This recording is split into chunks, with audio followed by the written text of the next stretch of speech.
אוקיי, אז שלום לכולם. נתחיל, אני רועי מארמיס, אבא של יובל, בן 3.5. שבוע הבא יהיה גם אבא של תינוקת חדשה.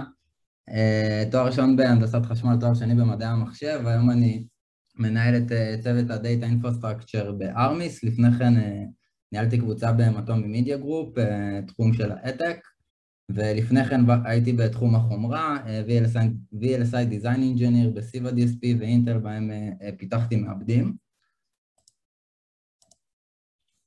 אז על מה נדבר היום? נתחיל בלהכיר לכם את ארמיס, מי אנחנו ומה אנחנו עושים, משם נדבר על האתגר אותו נקראנו לפתור. נציג את הפתרונות השונים שמימשנו בארמיס על מנת לתת מענה לאתגר. ננסה להבין יחד למה הפתרונות של השלבים המוקדמים כבר לא התאימו בשלבים המאוחרים יותר, ונציג את הפתרון הנוכחי. לבסוף נסכם, ננסה לתת לכם כמה takeaways שבתקווה יועילו לכם בעתיד, או לפחות ככה יהיו חומר למחשבה מעניין. אז מה ארמיס עושה בעצם? ארמיס היא חברת סייבר סקיוריטי שנותנת פתרון הגנה לרשתות ארגוניות. אז איזה פתרונות? ניתן לחלק את זה לשלושה ורטיקלים. הראשון הוא Asset Discovery. אנחנו נותנים ויזביליות מלאה על כלל המכשירים המחוברים לרשת הארגונית, כמו שנראה בהמשך. מדובר בהמון מכשירים והאתגר לא קטן. ויזביליות על מכשירים משמעה לא רק הקיום של אותם המכשירים, אלא גם קונטקסט מלא על המכשירים. בהינתן אותו הקונטקסט אנחנו מבצעים Risk Analysis, שמאפשר לנו לזהות ולהתריע על מכשירים שמבצעים פעילות חשודה או שמריצים אפליקציות שיש בהם חולשות. לבסוף אנחנו גם יודעים לטפל בסיכונים שמתגלים במכשירים באמצעות אכיפה של Security Policies. דוגמה פשוטה ככה שכולם יבינו, אם נגלה לצורך העניין שמכשיר עושה פורט סקן, יהיה ניתן לחסום אותו בצורה אוטומטית באמצעות אינטגרציה עם Firewall שקיים ברשת הארגונית. דוגמה אחרת, חלקכם בטח מכירים את חולשת ה-Log4j שנתגלתה לא מזמן. אנחנו יודעים לזהות תקיפות שמטרגטות את אותה חולשה וגם להתריע על מכשירים אשר פגיעים לחולשה. שימו לב שכל זה בכיסוי מלא של כלל המכשירים, בפתרון שהוא agentless. המשמעות ב-agentless היא שאין צורך בהתקנת אפליקציות על המכשירים, על מנת שנדע לזהות ולאבטח אותם, וזה מאוד חשוב, זה מה שמאפשר לנו להגיע לכיסוי כל כך מקיף של הרשתות הארגוניות של הלקוחות שלנו, וגם לבצע אינטגרציה עם רשתות ארגוניות במהירות רבה וללא אופרציה מורכבת. ארמיס הוא פתרון סאסי, אבל כמו שנפרט בהמשך, חלק מלקוחותינו גם דורשים התקנות של און-פרם. אז הלקוחות שלנו באמת זה לקוחות גדולים מאוד, ככה מרשימת ה-Fortune 100-500, יש להם רשתות ארגוניות רבות שפרוסות ככה מסביב לעולם. ארמיס גדלה מהר, כל שנה קצב הגדילה שלנו עולה גם מבחינת לקוחות, הכנסות, מכשירים, ועם הגידול הזה בעצם גם הדרישות מה-R&D. ארמיס בת 6 כוללת כבר מעל 500 עובדים מסביב לעולם, כאשר ה-R&D נמצא בעיקרו בארץ. חשוב גם להזכיר את קבוצת הריסרצ' של ארמיס, קבוצת הריסרצ' היא קבוצה חזקה מאוד שמחפשת ומוצאת חולשות קריטיות במכשירים שנמצאים בפריסה רחבה מסביב לעולם, ולנו כארמיס יש את היכולת לדעת באמת לאיזה מכשירים יש פריסה רחבה בעולם. רק היום הקבוצה פרסמה חולשה קריטית במכשירי UPS, שאתם מוזמנים לקרוא עליה בהמשך. ארמיס כמערכת יודעת לזהות, להתריע ולטפל בחולשות שנמצאות על ידי צוות המחקר של ארמיס, וכמובן בחולשות מוכרות רבות נוספות. אז בואו נדבר על האתגר שלנו היום, והוא בעצם לספק Customer Facing Analytics for IP Sessions. אז כדי להבין את האתגר נדבר על איך ארמיס עושה את כל הדברים שהזכרנו, וזה בראש ובראשונה איסוף מידע ממקורות רבים. אז אנחנו מתחברים לרכיבי רשת ומערכות רבות ברשת הלקוח ומחוץ לה, על מנת לאסוף מידע על פעילות רשתית, ומידעים רבים נוספים שמשאירים את המודל הפנימי של ארמיס. היום נתמקד במידע מרכזי שאנחנו אוספים, שזה באמת הפעילות הרשתית. נבין באיזה מידע מדווח, המידע הזה מונגש ללקוחות של ארמיס, ואיזה אתגרים ככה נקראנו לפתור בשביל לספק חוויית אנליטיקה איכותית ללקוחות שלנו. אז בואו נקפוץ ככה ישר למערכת ונראה איך זה נראה מהצד של הלקוח. אוקיי, אז המסכים שאתם רואים לפניכם זה ממש מסכים ככה מתוך המערכת של ארמיס, שבעצם מדגימים את היכולת להסתכל על הדאטה מכמה כיוונים. אז ככה, הדבר הכי בייסיק זה IP Connection, ולמעשה הפעילות הרשתית, אנחנו מדלים אותה בצורה של תקשורת בין מכשיר אחד למכשיר אחר. אז ב-IP Connections ממש אפשר לראות את התקשורת הזאת, מכשיר דיבר עם מכשיר, על איזה פרוטוקול, כמה טראפיק עבר, זמנים וכיוצא בזה. מכיוון אחר אפשר להסתכל על זה בצורה יותר אגרגטיבית ברמת הפורט והפרוטוקול. מכיוון שלישי אפשר להסתכל על זה ברמת הסרוויס, לצורך העניין מכשירים שפנו לגוגל, כמה טראפיק, כמה מכשירים וכן הלאה. אנחנו יודעים גם לתת ויזואליזציות ככה מאוד יפות להמחיש את זה, אז אם אנחנו מסתכלים באמת על IP Connection, אפשר לראות פה בפלואוצ'ארט הזה איזשהו ככה ניתוח מאוד ברור של פעילות רשתית, דרך איזה פרוטוקול ולאיזה סרוויס בקצה. ASQ זה ה-ARMY Standard Query, בעצם Unified Query Language, שזה ממש גם מסך מתוך המערכת, שבו יוזר יכול גם באמצעות ככה דרופ-דאונים הנחמדים, וגם ממש לרשום query, ולמעשה לבנות איזשהו query נורא מורכב, שאנחנו בבקאנד ממפים אותו לכל מיני דאטה סטורס, אז בעצם אנחנו יודעים לקחת את ה-query הזה, את ה-ASQ, ולמפות אותו בין אם זה ל-APIs או בין אם זה לדאטה סטורס, ואנחנו גם יודעים לקחת את התוצאות ולבצע בעצם joining בין דאטה סטורס שונים, אוקיי? מה שאנחנו רוצים, מה שאני ככה רוצה להמחיש פה זה את הגמישות של הלקוח. בעצם המערכת גם מציעה ללקוח לבחור לפי איזה שדות הוא עושה גרופ ביי וכדומה, זאת אומרת המערכת לא ככה מציגה ליוזר איזשהן אגרגציות מסוימות, כמות סופית של אגרגציות, שבאמת ככה ניתן להכין מראש עבור הלקוח כדי לעמוד בדרישות שכבר אנחנו נתאר אותן, אלא היא מאוד מאוד גמישה, וליוזר יש פה הרבה כוח, וזה מאוד לא טריוויאלי לתת מענה לדרישות קשיחות כמו שיש לנו, כפי שנראה מיד. לפני כן עוד כמה ככה דרישות מעניינות שהיו לנו מהמערכת, full text search, seeder search על IP fields, זאת אומרת חיפוש לפי IP ranges, על סאבנטים לצורך העניין. user provided tags, אז יוזר ממש יכולים לתייג entities במערכת, וגם שם אנחנו צריכים לאפשר את החיפוש על זה. יש לנו כל מיני JSON fields שהם דינמיים. בואו נסתכל איך זה נראה מבחינת הדאטה מודל שלנו. אז הבנו מה זה בעצם סשן, אמרנו תקשורת בין שני מכשירים. אנחנו בעצם מאגרגים לרמה שעתית את הסשנים האלה, ויש לנו שתי טבלאות לוקאפ. בעצם הסשן זה מה שנקרא טבלת הפאקט, אותם איבנטים שקרו בעולם, מכילים בעצם פורם קיז עבור טבלאות הממד שלנו, device וסנסור. אנחנו היום בארמיס בעצם ככה מנטרים ומגנים על מעל 2 מיליארד מכשירים. טבלת הממד הזו, טבלת ה-device היא בעצם צ'אלנג' מאוד גדול, כפי שאנחנו נתאר בהמשך. טבלה מאוד גדולה עבור ממד, שמקבלת גם המון עדכונים, מעל 100 מיליון עדכונים ביום לטבלה הזאת. יש לנו גם טבלת סנסור, טבלה קצת יותר קטנה בקונטקסט שאנחנו מדברים עליו היום, 10 מיליון רשומות, מתעדכנת גם בתדירות קצת יותר איטית. אנחנו בעצם נותנים ללקוחות שלנו את הרזולוציה השעתית לאיזשהו ככה תקופה מוגבלת, ומשם אנחנו נותנים להם daily aggregations, שאנחנו מאגרגים בכמה טיימזונים, נפרט על זה טיפה בהמשך. מבחינת הנפח של טבלת האגרגציה הזאת, שוב דובר פה על hourly aggregation, כלומר רשומה פר סשן בשעה, ואנחנו מגיעים פה למעל 2 מיליארד רשומות ביום, שזה ממש לא מעט. גם הטבלה הזאת מתעדכנת בערך מיליון עדכונים ביום, שבאים בעצם לפצות על תופעה של late arrivals, למעשה איבנטים שמגיעים באיחור, ובגינם צריך לעדכן רשומות אגרגציה. סך הכל יש לנו בערך, יש לנו בעצם מאות מיליארדי רשומות בפאקט טייבל שלנו. בקומפרסט קולום סטור זה ככה סדר גודל של 26 טראבייט, שאנקומפרסט ככה זה פי 6 פלוס. אז בעצם שאנחנו אומרים Customer Facing Analytics Solution, למה זה מיוחד? כאילו בואו רגע נבין מה זה אומר שה-Analytics Solution הזה הוא Customer Facing.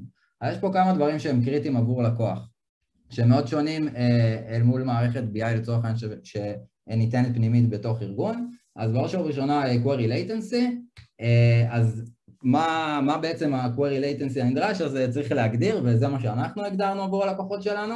אז בעצם ההגדרה הייתה שכל שאילתה של עד 7 ימים צריכה לחזור ללקוח בפחות משנייה וחצי, כל שאילתה של מתחת ל-30 ימים צריכה לחזור בעד 3 שניות, כל שאילתה של מעל 30 ימים צריכה לחזור בעד 10 שניות. מבחינת ה-Operations יש לנו המון אינסרטים, אפדייטים כמו שראינו ו-Continuous Queries, 2 מיליארד אינסרטים, 100 מיליון אפדייטים, 20 Concurrent Queries במערכת, וכמובן שהמערכת צריכה להיות highly available, שכמובן משרתת את הלקוחות שלנו. Multiple Time Zone, אז אמרנו בעצם אנחנו מספקים hourly aggregations על recent data ומשם daily aggregations, ושאנחנו מספקים daily aggregation, אז בעצם אנחנו צריכים להבין באיזה time zone הלקוח עובד, בגלל שהלקוחות שלנו הם פרוסים בכל העולם, אז בעצם אנחנו מאגרגים מספר time zone'ים וחושפים ללקוח את ה-time zone הקרוב אליו ביותר, שגם שם יש complexity, וכמובן עוד מידע. מבחינת deployment, אז גם שם כמובן יש constraint, בעצם ארמיס היא מולטי קלאוד, בעצם נדרשת לדעת לרוץ גם באמזון, גם בסביבות ענן אחרות, מולטי ריג'ן, כלומר לרוץ בריג'נים שונים בעולם. Managed זה משהו שאנחנו רוצים ומעוניינים לעבוד איתו, פתרון שהוא Managed, אבל יש לנו גם אילוצים של לרוץ on-prem, וזה חשוב מהפתרון שלנו שהוא יהיה מסוגל לרוץ on-prem, או שאנחנו נצטרך לבחור פתרון אחר, ונפרט על זה טיפה בהמשך. Secure אז כמובן, ו-FedRAMP Compliance, אז מה זה FedRAMP Compliance? זה בעצם איזשהו סטנדרט של US Federal Agencies, מי שרוצה למכור ל-US Federal Agencies, שזה לקוחות מאוד גדולים, צריך לעבור את ה-Compliance הזה, אז זה בעצם דרישה שמחלחלת בעצם גם למערכות שאנחנו עובדים איתן. אז המשמעות של זה שה-deployment צריכים להיות isolated ו-secure, צריך להיות mitigation ל-vulnerabilities וצריך לעמוד בעוד ככה שלל דרישות שלא נכנסות לשקף הזה. אז עכשיו שהבנו את האתגר, בואו נדבר רגע על הפתרונות. אז בעצם נתחיל לגולל ככה את מה עשינו בארמיס כדי לפתור את העניין הזה. למה מה שעשינו עבד טוב בשעתו, ואיפה זה הפסיק לעבוד טוב, ואיך התגלגלנו בעצם עד ההווה שבו אנחנו עובדים עם סינגל סטור עבור ה-Customer Facing Analytics Solution. אז התחלנו עם פוסטגרס, אולי חלק מרימינג הבא, רגע, אמרתם ביג דאטה, למה פוסטגרס, מה הקשר לפוסטגרס? אז נכון, וזה באמת משהו שעבד בשעתו, שהיינו בסקייל הרבה יותר קטן. בעצם פוסטגרס הוא הדאטאבייס המרכזי שאנחנו משתמשים בו כ-Operational Data Store בארמיס, כמובן דאטאבייס סיקוול, יתמוך ב-Relational Model, אבל הוא בעצם לא עומד בסקייל. יש פה בעצם איזשהו ככה ממש נקודה שבה כל העבודה אל מול פוסטגרס נהייתה מאוד קשה, הן מבחינת טעינות של מידע, למעשה הכנסה של מידע לדאטאבייס, והן מבחינת שליפות של המידע. נוסף לכך, כל לקוח בארמיס קיבל שרת והיה לו אינסטנס של פוסטגרס פר לקוח.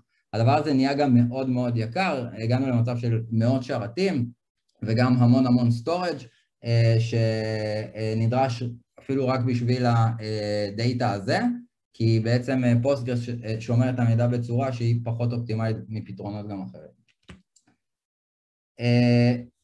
אז בעצם בשלב שאמרנו, אוקיי, פוסטגרס כבר לא יכול לסחוב בארמיס, ארמיס ממשיכה לגדול גם ברזולוציה של לקוח אחד, גם קרוס כל הלקוחות, אנחנו צריכים פה פתרון יותר מתאים. היה הרבה knowledge סביב Elasticsearch בארמיס, והחלטנו שבשתו זה היה הפתרון המתאים.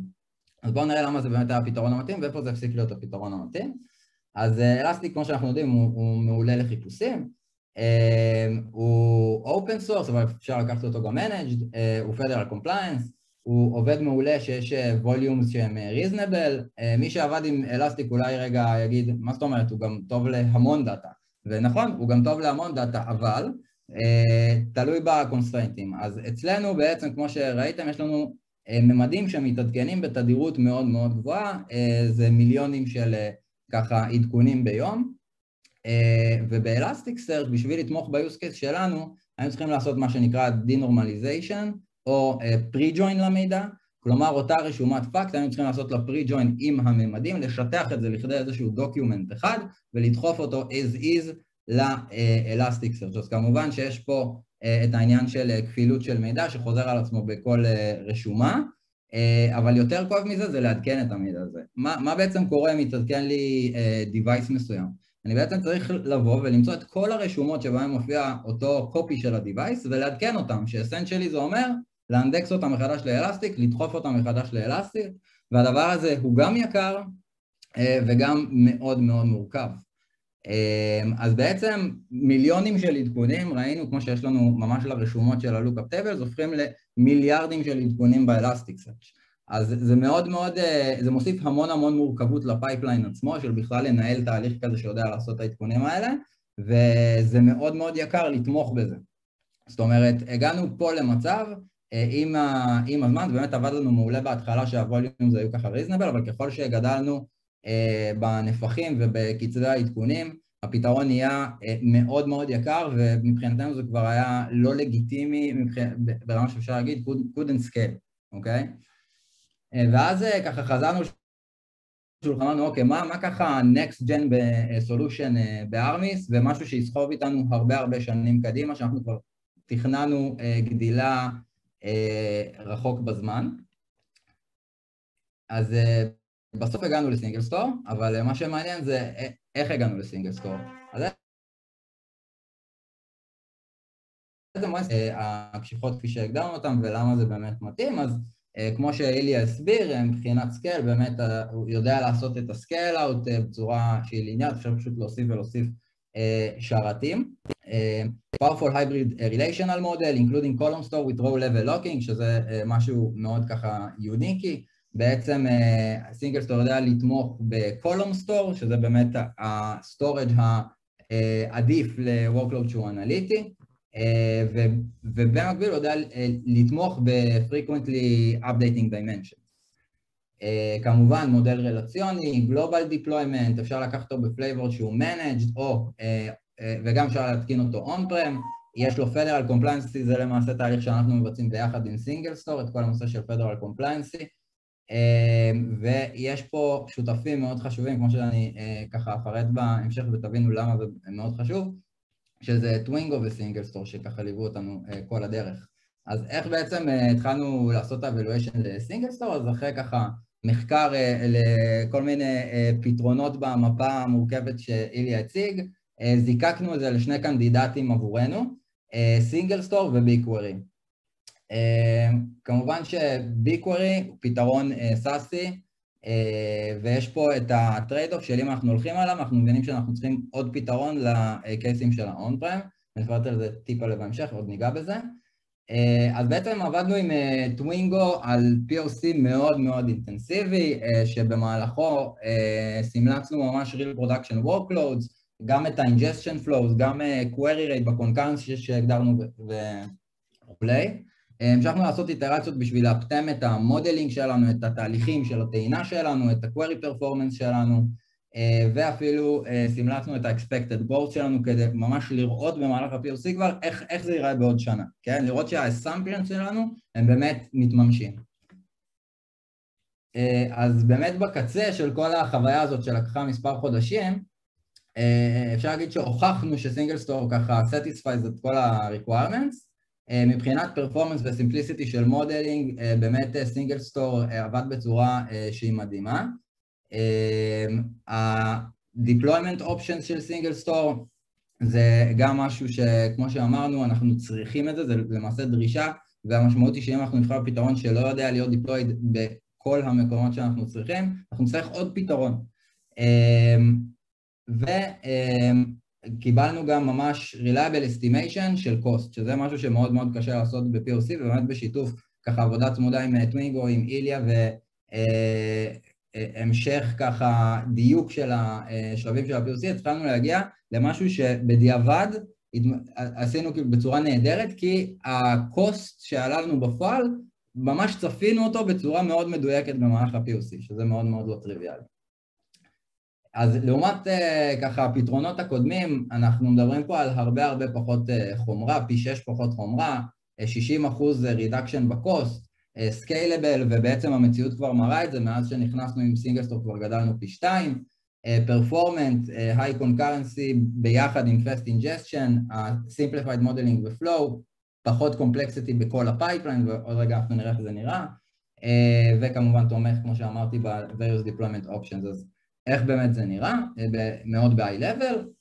אז יש לנו אפליקציות, זה גם יכול להזכיר לכם את השקף של איליה מקודם, אפליקציות דוחפות איבנטים לקפקא, או בעצם אותם immutable events, אותם IP sessions, או את הממדים שלנו, למעשה CDC events. הדברים האלה stored ב-S3, משם יש לנו תהליך ספארק, או תהליכי ספארק, שמאגרגים את הפקטים לרמה שעתית, ומאגרגים את הלוקאפים, למעשה מבצעים תהליכי upsert, simplified, כן?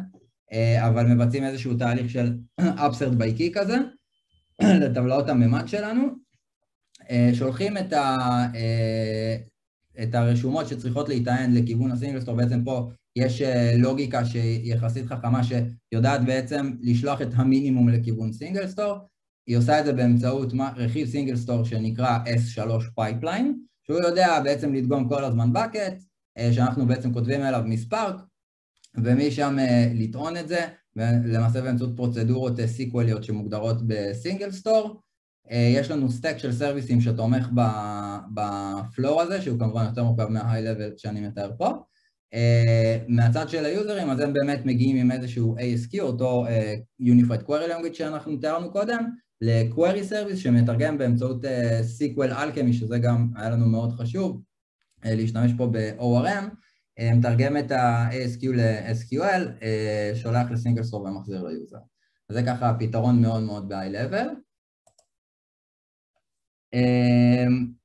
ועכשיו שבעצם הבנתם, אני מקווה את האתגר, הבנתם את המסע שעברנו, מה אנחנו יכולים ככה לקחת מזה, אז איליה ממש הזכיר את הדבר הזה, collecting the right requirements. אז בעצם לאסוף דרישות זה משהו שאולי נראה טריוויאלי, אבל הרבה פעמים להגדיר אותם טוב זה ממש אתגר. ואם לא מגדירים אותם טוב, אז שוב כמו שאיליה הדגיש, אפשר למצוא את עצמנו במקום הלא נכון ומאוחר מדי.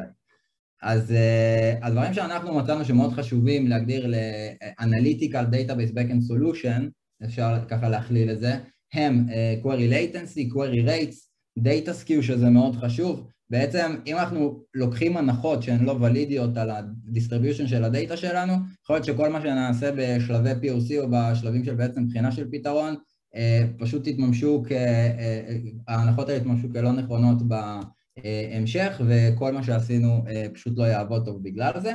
אז גם פה אנחנו בשלב ה-POC ממש סמלצנו את אותו דיסטריביושן של מידע שיש לנו בפרודקשן, להגדיר ולהבין מה ingestion rates, מה update rates, זה דברים שהם סופר קריטיים, כדי באמת לבחור ולבנות את המערכת הנכונה. Preparing for the unknowns, אז כל מי שאי פעם עבד על איזושהי הכנסה של טכנולוגיה חדשה, יודע שבעצם יש פער בין השלב הזה של האקספלורציה וה-POC, לבין השלב של להכניס טכנולוגיה לפרודקשן. בעצם ברגע שמתחילים לעבוד על הפרויקט של להכניס טכנולוגיה לפרודקשן, מתגלים כל מיני unknowns שהיה קשה לצפות בשלב מוקדם. אז באמת שוב, להגדיר requirement בצורה ברורה כמה שיותר מוקדם, לנו מאוד מאוד עזר לחשוף חלק מה-unknowns, כמובן שלא את כולם, תמיד יהיו unknowns, ואנחנו נתקלנו גם בלא מעט. בהינתן שאנחנו מבינים שיהיו unknowns, אז חשוב שבעצם הפתרון יהיה מספיק גמיש, בשביל לעזור לנו ככה לפתור אותם בצורה שהיא יעילה, ולא פחות חשוב שיהיה לנו, בשבילנו אנחנו מצאנו את זה מאוד מועיל, שיש לנו בעצם את התקשורת גם עם סינגל סטור ישירות, ממש עם ה-development teams שם, וגם עם טווינגו, כן? התקשורת הזאת, הקולבוריישן הזה, אפשר לנו בעצם למצוא את הפתרונות הכי יעילים שהיינו יכולים ככה להתבדר עליהם, או לבזבז עליהם המון זמן, לפתור אותם בצורה שהיא מאוד יעילה, ואפילו להעביר חלק מה-workloads ממש ל-development team של הפתרון, שלצורך העניין זה בצורה של feature request או דבר אחר. אז partnerships, הפרטנרשיפ שעשינו פה עם טווינגו בעצם עזרה לנו לעשות POC עם ממש מינימום ריסורסים מהצד שלנו. אמרתי פה POC של כמה חודשים, מאוד אינטנסיבי, גם יעידו טווינגו מצידם, ואנחנו השקענו על זה לא המון משאבים, בעצם השתמשנו גם במשאבים מתוך טווינגו. הם עזרו לנו להימנע מטעויות, עבדנו צמוד אליהם כדי ליצור באמת את הפתרון האופטימלי שיקטין באמת את השוניות האלה שאנחנו נתקל בהם יותר מאוחר. בלי זה, זה פשוט כאילו בלי האקספרטי הזה בפתרון, זה היה לנו מאוד קשה להגיע לאותו תוצר, כן? בשלב כל כך מוקדם. decent pricing, אז גם טווינגו עזרו לנו מאוד ככה בכל התהליך של הסגירה של החוזה ולקבל מחיר שהוא באמת טוב לנו, והיו שם גם, זה סיפור בפני עצמו, דברים לא טריוויאליים שעשינו במודלינג של הפרייסינג וכדומה, שזה באמת בלעדיהם פשוט לא היה עולה על הפרק בכלל. Continuous advice on how to progress and develop the system, בעצם אנחנו בתקשורת רציפה עם טווינגו, גם אחרי שהפרויקט נחת בפרודקשן והתחיל לשרת את כלל הלקוחות שלנו, אנחנו המשכנו להיות בתקשורת עם טווינגו, על מנת להבין איך אנחנו פותרים עוד צ'אלנג'ס חדשים שעולים, פיצ'רים חדשים שצריך, וצריך בעצם לעשות להם דיזיין וכדומה. הפרטנרשיפ הזה מלווה אותנו לאורך כל הדרך, והוא מאוד מאוד חשוב לנו וממש עוזר לנו לעשות דברים בצורה יעילה ולא לבזבז ככה זמן ומשאבים, ולדלבר את הדברים לפרודקשן בצורה טובה. ספורט אישוז, אז תמיד יהיו את הספורט טיקטס הזה שיפתחו, בין אם זה שאלות, בין אם זה בעצם בקשות, ושיש פרטנר שיודע להגיע ישירות ל-VP, CTO, CEO, אז זה מאוד מאוד מאוד עוזר. בעצם אנחנו רואים איך ה-priorities של דברים שהם רלוונטיים עבורנו עולים מאוד מהר, וזה מאוד מאוד חשוב. בעצם אם אין את זה, אז צריך למצוא workarounds, וזה יכול להיות מאוד כואב.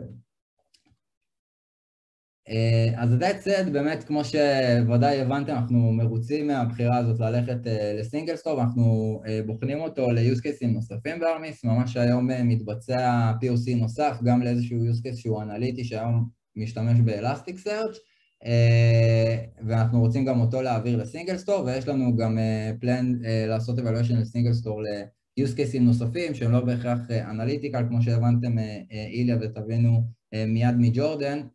הדייטאבייס, בעצם סינגל סטור מתאים מאוד לאנליטיקל וורקלוד, אבל לא רק.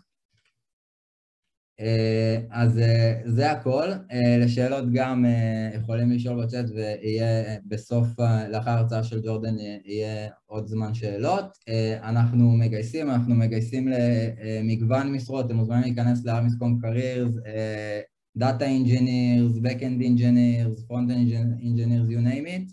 ארכיטקטים, פשוט תיכנסו, תשלחו לנו את הקורות חיים שלכם, נשמח להיות בקשר. תודה רבה. רועי, תודה רבה.